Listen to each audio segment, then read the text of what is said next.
Hello and welcome to our YouTube channel Surya classes. दोस्तों, आज की ये क्लास बहुत ही महत्वपूर्ण होने वाली है क्योंकि ये जो पेपर आपके सामने दिख रहा है ये ऑफिशियल मॉडल पेपर है यूपी बोर्ड का। और चूंकि ये ऑफिशियल मॉडल पेपर है तो इसी पेपर की तरह से ही आपको पेपर मिलने वाले हैं आने वाले एग्ज़ाम में। तो ये 2023-24 का ये ऑफिशियल पेपर है जो कि बोर्ड की वेबसाइट से ही लोड किया गया है। तो इस पूरे पेपर को अगर आप कर लेते हैं तो आपको एक तो पेपर का पैटर्न पता चल जाएगा कि पैटर्न क्या है पेपर का, और फिर आप ठीक तरह से अपनी तैयारी को कर पाएंगे। ठीक है, तो कुछ निर्देश दिए होंगे आपको पेपर में, पहले उसको पढ़ लेते हैं। पहला निर्देश क्या है कि आपका घंटा जो समय होगा पेपर का वो 3 घंटे 15 मिनट का पेपर होने वाला है। पूर्णांक आपके होने वाले हैं 70 यानी कि 70 नंबर का पेपर रहेगा। ठीक है, प्रारंभ के 15 मिनट जो होंगे वो आपको पेपर पढ़ने के लिए, प्रश्न पत्र पढ़ने के लिए दिया जाएगा। ठीक है, और कुछ सामान्य निर्देश क्या है, सभी प्रश्न इसमें जो भी दिए गए हैं वो सब अनिवार्य हैं। इस प्रश्न पत्र के 2 खंड हैं। कितने खंड में? ये पूरा पेपर जो है वो 2 पार्ट में बटा हुआ है। खंड आ जो है, खंड आ ये 20 अंक का है और इसके 20 प्रश्न हैं।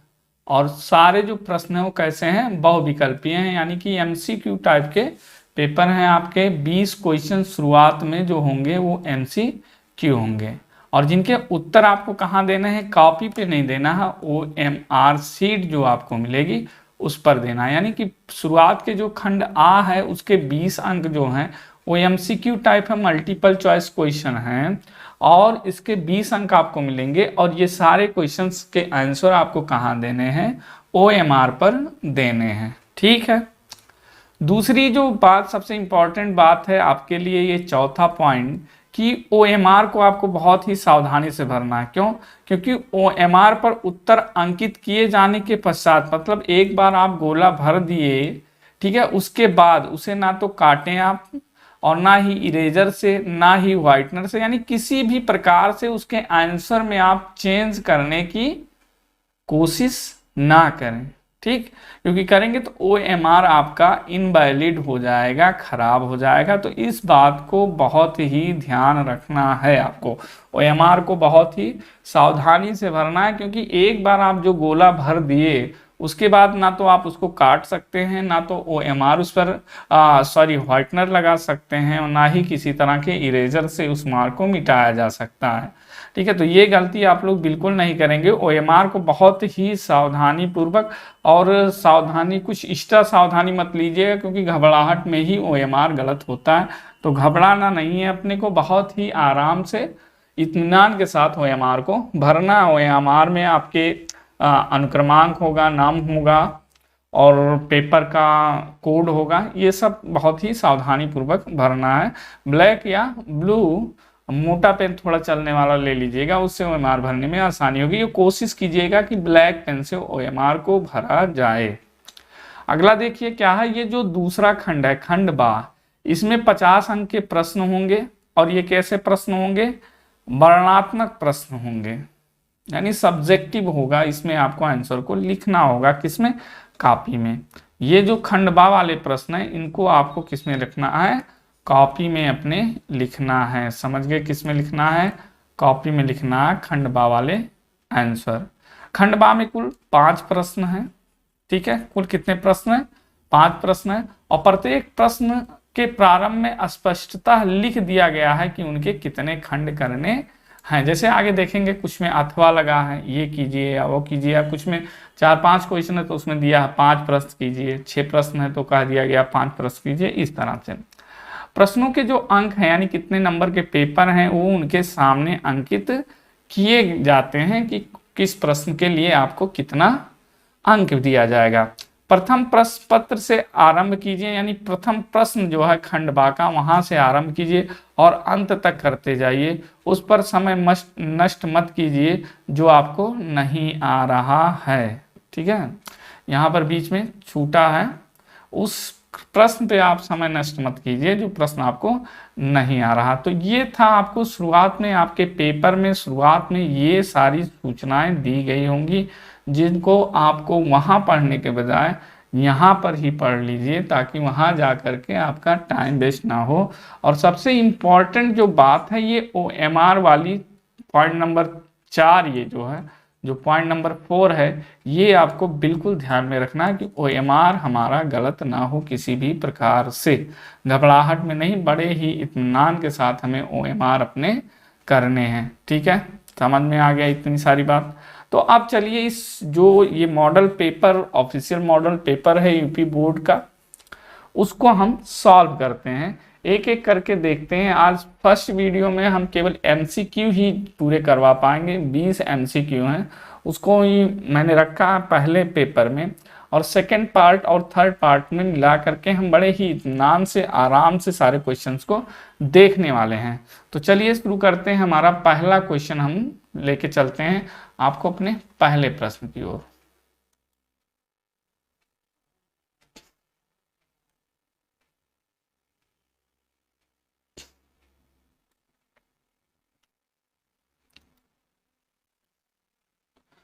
हमारा पहला जो प्रश्न है वो देखिए बहुविकल्पीय है। हमने बताया था 1 से 20 तक बहुविकल्पीय प्रश्न आपको मिलने वाले हैं, और 1 से 20 तक क्वेश्चंस के आंसर जो दोनों हैं वो कहाँ पर, OMR में ऑप्शन 1, 2, 3, 4 जैसा भी है वही भरना है आपको। ठीक है, क्या कह रहा है कि दो संख्याओं का LCM 60 है, HCF 3 है, और उसमें दोनों संख्या में से एक संख्या 12 दी गई है, तो दूसरी संख्या आपकी क्या होगी। दोस्तों ये सारे क्वेश्चन जो हैं वो यूपी बोर्ड के ऑफिशियल वेबसाइट से डाउनलोड किए गए हैं, यानी 2023-24 में इस प्रकार के प्रश्न पूछे जाने की संभावनाएं प्रबल हैं, इससे बाहर कुछ भी आने वाला नहीं है। इसी पैटर्न पे क्वेश्चन पूछे जाएंगे, और आपको जब पेपर मिलेगा तो सारे क्वेश्चन जो होंगे वो इसी पैटर्न पे होने वाले हैं। तो इस पूरे पेपर को एक बार देख लीजिएगा, ताकि आपको ये पता चल सके कि कहाँ से हमें पढ़ना और क्या नहीं पढ़ना है।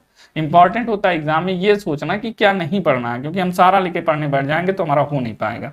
ठीक है, तो ये जरूर देख लीजिएगा कि क्या आपके सिलेबस में 2023-24 में है और क्या नहीं है। चलिए, तो पहला क्वेश्चन है ये LCM HCF का क्वेश्चन है। तो देखिए क्या होता है, अगर दो संख्याएं हैं, मान लीजिए A और B दो संख्याएं हैं, तो A का गुणा B से करोगे तो ये बराबर होगा AB का LCM और गुणे AB का क्या, HCF। ठीक है, दो संख्याओं का जो गुणनफल होता है वो उनके LCM और HCF के गुणनफल के बराबर होता है, और इसी पे रख के हमें कर लेना है। LCM कितना दिया है, 60 दिया है हमारा LCM, और HCF कितना दिया है, 3, और एक संख्या दी है 12, और हमें दूसरी संख्या निकालनी है। तो दूसरी जो संख्या हो जाएगी, देखिए पहली संख्या गुणे दूसरी संख्या बराबर LCM गुणे HCF, तो दूसरी संख्या जो हो जाएगी वो 60 × 3, और अपान में ये 12 यहाँ मल्टीप्लाई था तो नीचे आ जाएगा, भाग में हो जाएगा 12 × 12, 12 पंचे 60, कितना बचा ऊपर, 5 × 3 बराबर कितना हो गया, 15। यानी ये ऑप्शन दूसरा आपका जो है वो क्या है, बिल्कुल सही जवाब है, और आपको OMR में सेकंड नंबर का ऑप्शन पे गोला कर देना है। ठीक है, अगला क्वेश्चन चलते हैं, क्वेश्चन नंबर 2। अब ये देखिए, इस बार एक चेंजेस जो आपको दिख रहा है, जो आपने जिसके बारे में नहीं सोचा होगा, या हो सकता है सोचा हो कि इस तरह से भी क्वेश्चन आते हैं, तो कुछ क्वेश्चन ऐसे होंगे जो आपका रीजनिंग टाइप के होंगे। ठीक है, जिसमें आपको थोड़ा सोचना होगा, तर्क करना होगा, और एक शून्येतर परिमेय संख्या और एक अपरिमेय संख्या का गुणनफल, यानी कह रहा है एक परिमेय संख्या और एक अपरिमेय संख्या, दोनों का अगर गुणा किया जाए तो हमें जो प्राप्त होगा वो क्या प्राप्त होगा। तो प्राप्त, अगर परिमेय संख्या का अपरिमेय संख्या से गुणा किया जाए तो क्या प्राप्त होता है। देखिए हमने सिद्ध किया, √5, √3, √7, √11 ये सब क्या है, अपरिमेय संख्या है, ये हमने प्रूव किया। और फिर कह दिया, अगर ऐसे पूछ लिया 3/5 क्या है, तो हमने कहा ये भी अपरिमेय है। क्यों, क्योंकि अपरिमेय संख्या के साथ किसी भी परिमेय संख्या का गुणा करेंगे तो जो रिजल्ट आएगा वो भी क्या आएगा, अपरिमेय संख्या ही आएगा। तो क्या होगा, सदैव एक अपरिमेय संख्या होगी। ऑप्शन नंबर 1 आपका क्या है, करेक्ट ऑप्शन हो जाएगा। नेक्स्ट क्वेश्चन पे चलते हैं, क्या कह रहा है क्वेश्चन देखिए, तो सॉरी यहां पर थे हम लोग तीसरे क्वेश्चन पे। क्वेश्चन क्या कहा जा रहा है देखिए, रेखा युग्म समीकरण x + 2y - 5 = 0 और 4x + 8y - 20 = 0 के हल होंगे। अब इसके हल क्या होंगे, तो देखिए दो इक्वेशन अगर हमारे पास दिए हैं, a1x + b1y + c1 = 0 और a2x + b2y और प्लस C2 बराबर अगर 0 दिए हैं, और यदि a1/a2 = b1/b2 नहीं है, तो इसका जो समीकरण का हल होगा वो कैसा होगा, अद्वितीय हल होगा। क्या होगा, अद्वितीय हल होगा। और अगर a1/a2 बराबर b1/b2 है, लेकिन C1 C2 बराबर नहीं है, C1 C2 नहीं है, तो ये जो रेखा है ये समांतर रेखा हो जाएगी। और इसके बहुत सारा कंडीशन क्या है, अगर A1 बटे A2 बराबर B1 बटे B2 और बराबर C1 बटे C2 है, तो ये समपाती रेखाएं होंगी, समपाती रेखाएं होंगी। ठीक है, समपाती रेखाएं होंगी और इसके भी बहुत सारे हल होंगे अनंत रूप से। तो देखिए हम इसमें देखिए ये हमारा क्वेश्चन इक्वेशन जो दिया है 2y माइनस 5 इक्वल टू 0 और 4x plus 8y minus 20 equal to 0। अब ये हमारा मान लीजिए a1x प्लस b1y और प्लस c1 बराबर 0 और ये हमारा a2x plus b2y plus c2 बराबर 0 लिखा हुआ है। अब तुलना हम करते हैं a1 बटे a2 की तुलना करेंगे तो a1 हमारे पास क्या है, x का गुणा कुछ नहीं तो 1 हो गया और a2 हमारे पास क्या है, x का गुणा 4 है तो 1 बटे 4 आ गया। अब b1 बटे b2 निकाल लेते हैं, b1 बटे b2 बराबर कितना हो जाएगा, तो b1 की जगह यहाँ 2 है और b2 जगह कितना है 8 है, तो 2 चौके 8 यानी 1 बटे 4, ये भी आ गया 1 बटे 4 आ गया। अब a1 और बटे a2 और b1 बटे b2 तो समान होंगे, यानी ये कंडीशन तो है नहीं कि अद्वितीय हल तो होगा नहीं, तो ये ऑप्शन हमारा कट गया। ठीक है, अब देखिए दूसरा क्या है, इसका कोई नहीं हल होगा, एक सेकंड ये सॉरी, इसका कोई हल नहीं होगा, कोई हल नहीं होगा। अगर समांतर रेखाएं तो कोई हल नहीं होगा और समपाती रेखाएं हैं तो अपरिमित रूप से अनेक हल होंगे। ठीक है, इस कंडीशन में तो देखिए अब C1 बटे C2 निकाल लीजिए, तो C1 कितना हमारा -5 और C2 कितना -20, 5 चौक 20, तो C1 बटे C2 हमारे पास कितना आ रहा है 1 बटे 4। तो देखिए कंडीशन हमारा क्या आया कि A1 बटे A2 बराबर B1 बटे B2 बराबर C1 बटे C2 है, यानी रेखाएं कैसी हैं, समपाती हैं और समपाती रेखाओं के अपरिमित रूप से अनेक हल होते हैं, अपरिमित रूप से अनेक हल होते हैं। यहाँ जो पहले बताया था थोड़ा सा मिस्टेक हो गया था, ये समांतर रेखा है, इसका कोई हल नहीं होगा, कोई हल नहीं होगा, समझ गया। तो इसके अपरिमित रूप से अनेक हल होंगे, ऑप्शन नंबर जो बी है वो क्या है, सही जवाब है। नेक्स्ट क्वेश्चन हमारा क्वेश्चन नंबर 4 देखिए क्या कह रहा है, वह सबसे बड़ी संख्या जिससे 70 और 125 को विभाजित करने पर शेषफल क्रमशः 5 और 8 प्राप्त होता है। वह सबसे बड़ी संख्या निकालना है जिससे 70 को और 125 को विभाजित किया जाए तो शेषफल कितना बचे, 5 और 8। तो हम क्या करेंगे, पहले 70 है और यहाँ पहले 5 है, तो 70 में से 5 को माइनस करेंगे बचेगा 65 और 125 में से 8 को माइनस करेंगे तो 15 में से 8 गए 7 और ये बचा 117, 65 और 117।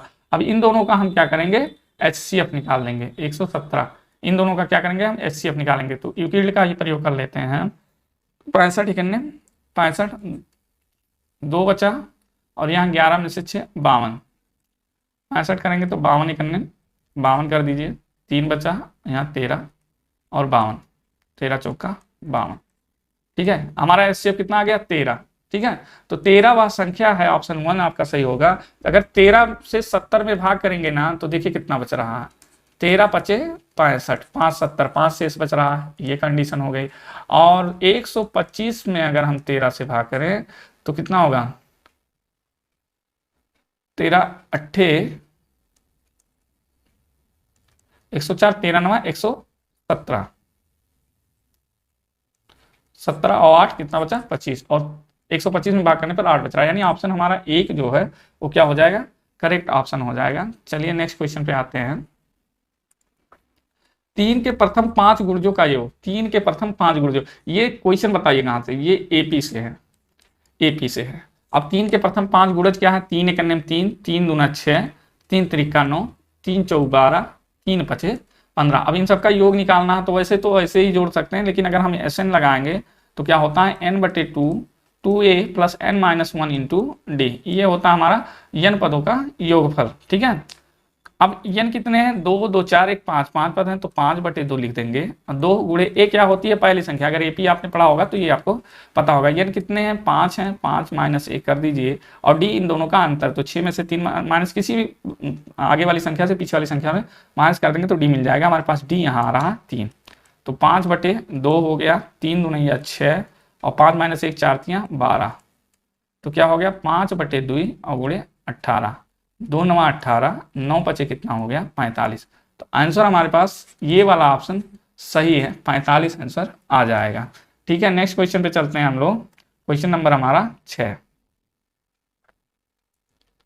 क्वेश्चन 6, क्वेश्चन 6 क्या कह रहा है? द्विघात समीकरण दिया गया है ये के बारे में निम्न कथनों पर विचार कीजिए। दिए गए समीकरण विविक्त कर, अब विविक्त कर शून्य से कम है तो पहले हम विविक्त कर निकाल लेते हैं। तो डी इक्वल टू होता है under root P square minus 4ac।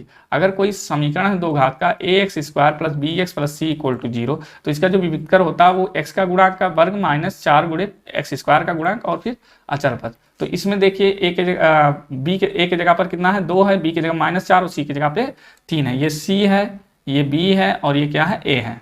तो under root b square, b कितना है -4, तो -4 का हम यहाँ ले लेंगे वर्ग, और 4a कितना है 2 है, और c कितना है 3 है। तो 4 चौका 16 -4 दूना 8 त्रिक 24। ठीक, तो कितना बचा? 14 में से 6 गए 8 और 0 -8 बचा। क्योंकि क्या है ये आपका d का जो वैल्यू है वो क्या है, ये वास्तविक संख्या नहीं है, आभासी संख्या। ठीक है, ये कैसी संख्या है? आभासी संख्या। और इसलिए शून्य से इसका मान क्या होगा? शून्य से कम है, बिल्कुल कोई वास्तविक मूल नहीं है। सही बात तो ये है, वास्तविक नहीं, क्योंकि विविधकर क्या है ये काल्पनिक संख्या है, ये वास्तविक संख्या नहीं, अंडर रूट -8। ठीक है, तो ये भी सही है। ठीक है, समीकरण का विविध ये तो गलत है, समीकरण का मूल वास्तविक ये भी गलत है, और ये वाला भी शून्य से कम है। दिए गए समीकरण का विविधता शून्य से कम है, तो कौन सा? केवल बी अगर होता तो भी सही था, तो केवल ए सही है, ये तो गलत हो गया। समीकरण का कोई वास्तविक मूल नहीं है, ये भी तो सही है। सी और डी, तो सी जिसमें है और डी जिसमें है काट दीजिए, ए और बी और ए और डी, ये गलत हो गया। ए और बी ये दोनों ऑप्शन सही हैं। तो देखिए इस तरह से इस बार ये भी देखने को मिल रहा है कि एक ही ऑप्शन नहीं, दो ऑप्शन का कॉम्बिनेशन यहाँ पर मिल रहा है हमें क्वेश्चंस में। तो इस तरह की भी तैयारी आप लोग करके जाइएगा, इस तरह से भी क्वेश्चन आपके पूछे जा सकते हैं, जहां पर एक से अधिक ऑप्शन भी सही मिल सकते हैं। तो इस तरह की भी तैयारी एकदम माइंड सेटअप बना के जाइएगा, वो पुराना वाला पूरा सेटअप भूल जाइए। नए तरीके से पेपर्स को बनाया गया है। और इस तरह से देखिए पिछले सत्र का अगर कोई एक्सपीरियंस ले रहा है तो पिछले सत्र 30% कम भी थे। जैसे एपी के आपको मॉडल पेपर में क्वेश्चंस नहीं मिलेंगे, क्यों? क्योंकि एपी के उस टाइम में कोविड के समय एपी को हटा दिया गया था, 30% कम कर दिया गया, जो वो वर्क आपका सिलेबस उसमें आ गया था। तो एपी नहीं था, लेकिन इस बार एपी आएगा, समांतर श्रेणी इस बार है और आएगा। चलिए आगे चलते हैं। क्वेश्चन नंबर आपका 7। क्वेश्चन 7 क्या कह रहा है? ए ओ बी सी एक आयत है, इस तरह से हम बना देते हैं। ए ओ बी सी आयत है जिसके 3 शीर्ष। ए मान लीजिए कितना है 0,3, ओ कितना है 0,3 है। ए और ओ दोनों कैसे एक सेम होंगे यार? बी कितना है 5,0 है। हमें क्या निकालना है? इसका एक विकर्ण निकालना। तो चलिए यहाँ पर ओ कुछ भी हो, हमें ये विकर्ण निकालना। अब ए का ये पता है हमको और बी का निर्देशांक पता है कितना 5,0। इनके बीच की जो दूरी होगी यही क्या होगी? यही विकर्ण की लंबाई होगी। तो दो बिंदु अगर हैं x1 y1 और x2 y2, अगर दो बिंदु हैं तो इनके बीच की जो दूरी होती है वो क्या होती है? दो बिंदुओं के बीच की दूरी जो होती है उसका फार्मूला क्या है? अब देखिए फार्मूला,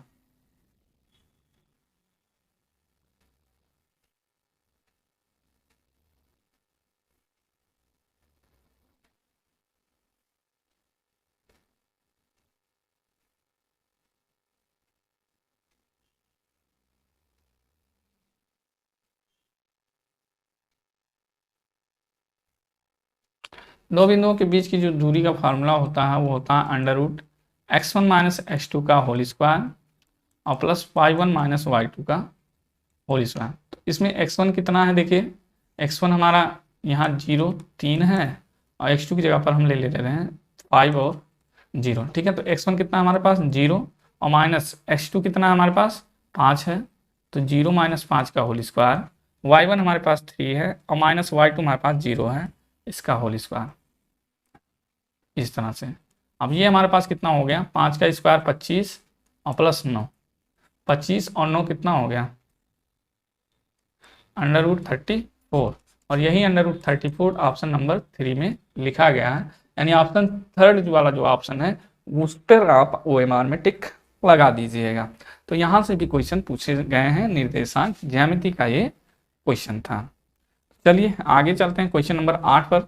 समीकरण का एक मूल दिया है 1/2, तो हमें दूसरा मूल निकालना है। इसका एक मूल 1/2 है, तो के का मान निकालना। तो देखिए अगर कोई मूल है x 1/2, इसका एक मूल है, तो x बराबर इसमें 1/2 रखने पर क्या होगा, इसका मान 0 आ जाएगा। ठीक, मूल की यही परिभाषा है कि चर राशि का वह मान जिसके लिए पूरे समीकरण का LHS और RHS क्या हो जाए, बराबर हो जाए। तो यहाँ 0 है हमारा RHS, तो LHS भी क्या हो जाए, 0 हो जाए।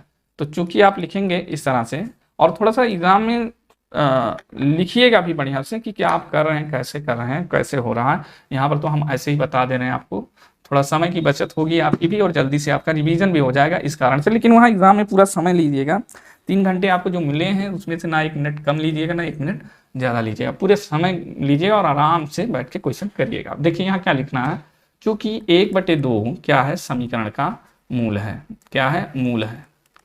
ठीक है, तो इसलिए x की जगह पर क्या रख देंगे आप, 1/2 का whole square plus k into x की जगह 1/2 और माइनस 5/4 बराबर होना कितना चाहिए, 0 होना चाहिए। तो 1/4 हो गया ये, प्लस k/2 हो गया, और इसको उधर भेज दीजिए तो 5/4 हो गया।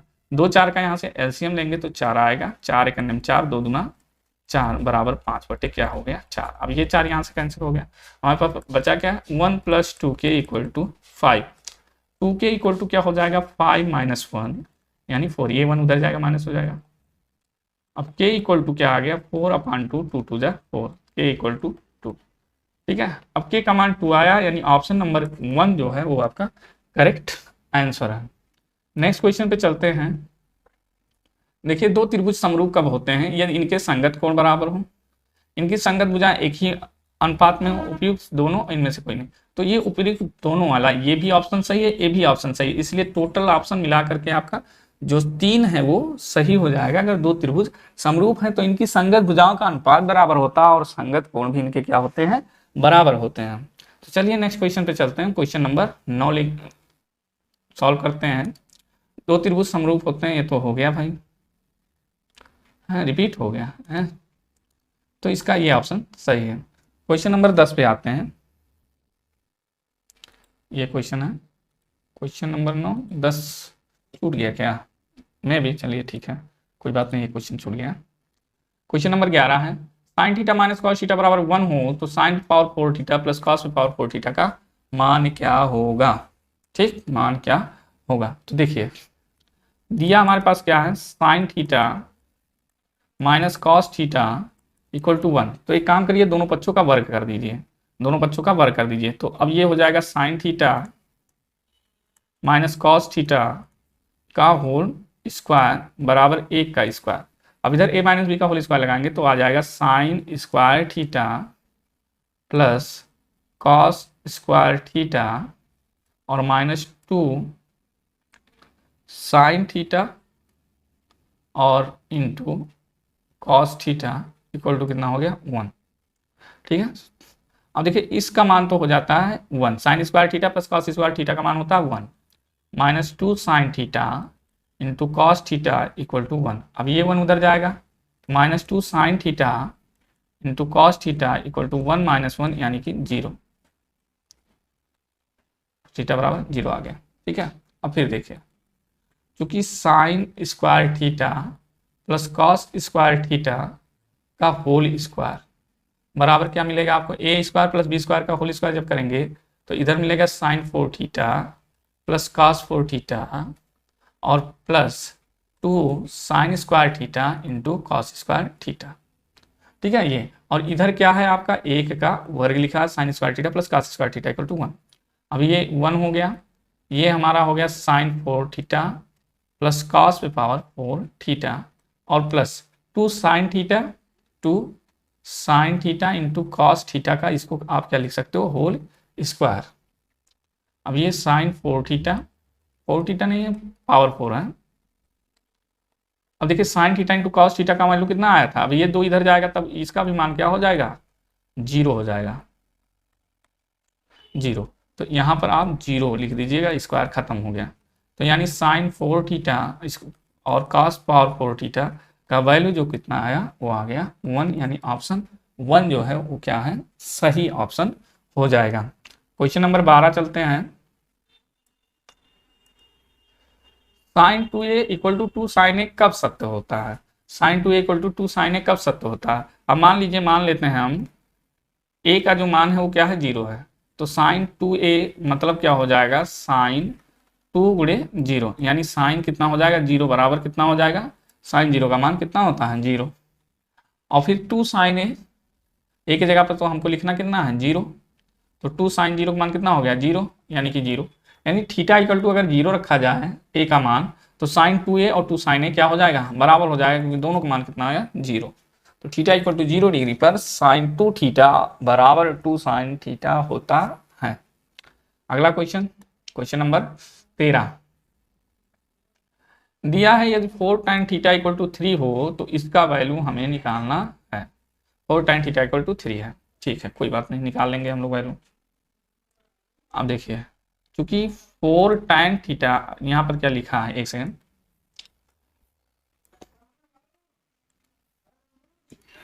देखो 4 tan थीटा इक्वल टू कितना है, 3 है। अब यहाँ पर हमारा ये क्या है ऑप्शन, बहुत आसान से ये आएगा, cos थीटा, अब बटे लिखा 4 sin theta plus cos theta. एक काम करो, ऊपर नीचे भाग कर दो cos थीटा से, ठीक है, cos थीटा से भाग करने पर तो यहाँ 4 sin थीटा में cos थीटा से भाग करोगे तो 4 sin थीटा बटे cos थीटा हो जाएगा। cos थीटा में cos थीटा से भाग करो, जब भाग करेंगे तो सारे पद में भाग करना पड़ेगा। और इस तरह से हम 4 sin थीटा बटे cos थीटा और प्लस cos थीटा बटे cos थीटा कर देंगे। ये कट के 1 हो गया, ये कट के 1 हो जाएगा।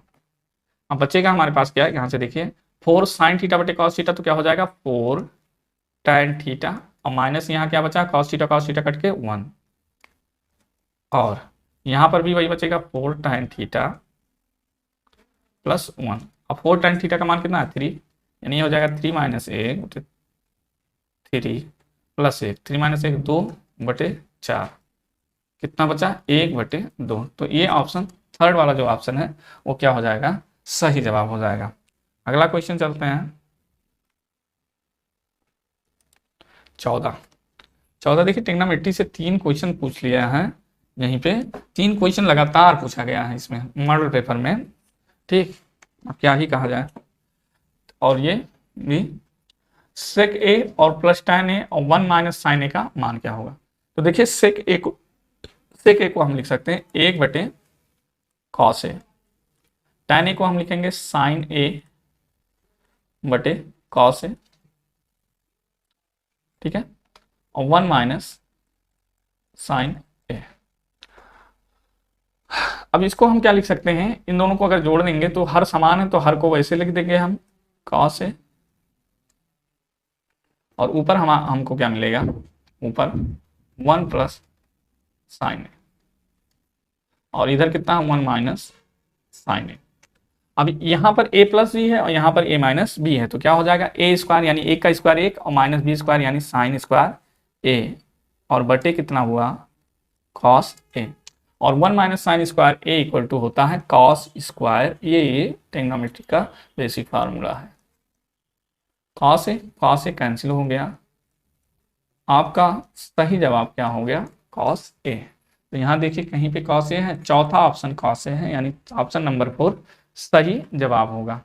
अगला देखिए, ये यदि 7 सेंटीमीटर वाले वृत्त के एक त्रिज्यखंड का कोण कितना है, थीटा है, यानी इस तरह से बनाया गया है, और ये कितना है 60 अंश है, और इसका त्रिज्या कितना है 7 सेंटीमीटर। त्रिज्यखंड का क्षेत्रफल, तो त्रिज्यखंड का क्षेत्रफल जो होता है वो होता है theta upon 360 pi r square, ठीक है, theta upon 360 pi r square, ठीक है। थीटा की जगह कितना है 60 बटे 360 पाई आर स्क्वायर। अब 60 इसको काट लीजिए। अब देखिए यहाँ पर हो क्या रहा है, सरल नहीं किया गया है, ठीक है, पाई का मान तो पाई ही रखा गया है, और आर का मान आर ही रखा गया है, तो आर का मान भी हमें नहीं लिखना है। तो यहाँ देखिए कहीं से कुछ पाई आर स्क्वायर थीटा, ओहो थीटा का मान भी नहीं लिखा गया है, ठीक है, थीटा की जगह भी थीटा रखा गया है। तो सीधे सीधे यही फार्मूला ही आपसे पूछ लिया गया है, थीटा बटे 360 पाई आर स्क्वायर, कहाँ पाई आर स्क्वायर थीटा बटे 360, यही ऑप्शन क्या हो जाएगा आपका, बिल्कुल सही जवाब हो जाएगा। Theta upon 360 pi r square, थोड़ा इधर उधर कंबाइन करके दे दिया है, कुछ बच्चे कंफ्यूज हो सकते हैं, लेकिन मैक्सिमम बच्चे इसको कर लेंगे आसानी के साथ। क्वेश्चन नंबर 16, एक सुराही निम्नलिखित में का संयोजन है। देखिए इसी तरह से भी क्वेश्चन, इसकी प्रिपरेशन पहले से नहीं हुई है आपकी, कि इस तरह से भी क्वेश्चंस पूछे जाएंगे। थोड़ा सा दिमाग का प्रयोग करना, कॉमन सेंस लगाना, और क्वेश्चन का जवाब हो गया। एक सुराही ऐसे होती है बाबू, ठीक है, और ये है क्या क्या बेलन, और ये क्या है आपका गोला, यानी एक बेलन और एक गोला, एक गोला और एक बेलन, ठीक है, अर्धगोला नहीं होगा, अर्धगोला ऐसे होता, और ऐसे सुराही होती नहीं है, ऐसे सुराही नहीं होती है, ऐसे होती है। तो एक गोला और एक बेलन हो गया। नेक्स्ट क्वेश्चन चलते हैं। 1 से 10 तक की धनात्मक विषम संख्याओं का माध्य, 1 से 10 तक की धनात्मक विषम संख्याओं का माध्य, तो 1 से 10 तक की धनात्मक विषम संख्या क्या हो जाएगी आपकी, 1 और 3, 5, 7, 9, बस 10 तक पूछ रहा है ना, 9। तो इनका माध्य क्या होगा, तो माध्य बराबर क्या होता है, माध्य बराबर पदों का योग, यानी सबको हम क्या कर लेंगे, जोड़ लेंगे, और बटे में पदों की संख्या 1 2 3 4 5 पद हैं, 5 से हम भाग कर देंगे, ठीक है। 3 1 4 5 9 9 18 2 20 और 7 2 20 और 5 25 बटे 5 5 25, 5 आएगा। ऑप्शन नंबर 4 आपका क्या हो जाएगा, सही जवाब है। 18 पे चलते हैं। आंकड़ों की मध्यिका निकालनी है, हम यहाँ इस आंकड़े की क्या करनी है, हमें मध्यिका निकालनी है। अब देखिए मध्यिका में यहाँ 2 2 4 और 2 6, 6 नंबर दिए गए हैं, यानी जो यहाँ n है वो क्या है, सम है, ठीक है। तो जब सम होती है तो मध्यिका जो होगी ये अवर्गीकृत डाटा है, अवर्गीकृत आंकड़ा है, तो अवर्गीकृत आंकड़ों में माध्यिका कैसे निकाली जाती है, अगर n सम है तो n बटे 2वां पद और प्लस n बटे 2 प्लस 1वां पद, और बटे क्या हो जाता है 2, ठीक है। अब n बटे 2 यानी कि n कितना है हमारा, 2 2 4 2 6 है, तो 6 बटे 2 वाला पद और प्लस 6 बटे 2 प्लस 1वां पद और बटे 2। अब 6 बटे 2 के यहाँ तीसरा पद हो गया पद, और प्लस ये हो जाएगा 3 3 और 1 4 पद और बटे 2। अब तीसरा पद क्या है, 13 15 16, ये तो लिखा हुआ है ना, पहले हम इसको अगर इस क्रम में ना लिखा होता तो अवरोही या आरोही क्रम में हम लिख लेते, पहले वैसे ये लिखा है आरोही क्रम में। तो तीसरा पद क्या है, पहला दूसरा और तीसरा पद क्या है हमारे पास 16, और चौथा पद 17 बटे 2, ये हो जाएगा 33 बटे 2। तो कितना हो जाएगा, भाग आप देंगे 16.5, इसकी क्या हो जाएगी मध्यिका, या 33 बटे 2। अब यहाँ देखिए ऑप्शन नंबर 3 33 बटे 2 है, ये आपका सही जवाब हो जाएगा। अगला क्वेश्चन देखिए, फर्स्ट क्वेश्चन नंबर 19 है, क्वेश्चन नंबर 19 है। क्वेश्चन क्या कह रहा है, यदि कुछ प्रेक्षणों का माध्य कितना दिया है 27 है माध्य, और बहुलक कितना है 45, ठीक है। माध्य क्या दिया है 27 दिया है, और बहुलक दिया है 45, ठीक है। अब देखिए एक फार्मूला होता है इन तीनों में संबंध, माध्य बहुलक और मध्यिका में संबंध क्या होता है कि बहुलक बराबर 3 गुणे माध्यिका और -2 गुणे माध्य, ये इन दोनों में क्या होता है, संबंध होता है, ठीक है। तो बहुलक का मान दिया है 45, रख दीजिए। माध्यिका कितना है हमें निकालना है, 2 गुणे माध्य कितना है 27, तो ये 45 बराबर 3 गुणे माध्यिका 27 गुना 54, इसको इधर ले आई, तो 45 प्लस 54 बराबर 3 गुणे माध्यिका 99, 3 गुणे माध्यिका। अब देखें माध्यिका बराबर क्या हो जाएगा 99, माध्यिका बराबर क्या हो जाएगा, माध्यिका बराबर हमारा आ गया 99/3, कितना आ गया 33। तो माध्यिका आपकी कितनी हो गई 35। सवाल नंबर कि 3 से छोटी एक विषम संख्या आने की प्रायिकता पासे को फेंकने में। तो पासे पे जो नंबर होता है 1 होता है, 2 होता है, 3 होता है, 4 होता है, 5 होता है और 6 होता है। ये हमारे पासे पर क्या होता है नंबर होता है। अब देखिए पासे को एक बार फेंका जाता है तो 3 से छोटी एक विषम संख्या, तो 3 से छोटी एक विषम संख्या क्या है, एक ही संख्या है। तो जो प्रायिकता होती है प्रोबेबिलिटी ऑफ ई होता है हमारा कि कुल फेवरेबल इवेंट और टोटल इवेंट, टोटल इवेंट, ठीक है। ये हिंदी में कहेंगे कुल अनुकूल परिणाम और बटे क्या हो जाएगा कुल परिणाम, तो देखिए कुल अनुकूल परिणाम कितना है हमारा, तो एक ही नंबर ऐसा है जो 3 से छोटा और विषम है, तो 1, और कुल परिणाम कितने, इन 6 में से कुछ भी आ सकता है, तो कुल परिणाम 6, यानी 1/6 इसकी हो गई विषम संख्या आने की प्रायिकता। तो दोस्तों इसका जो सब्जेक्टिव क्वेश्चन है इसको हम नेक्स्ट वीडियो में लेके आएंगे।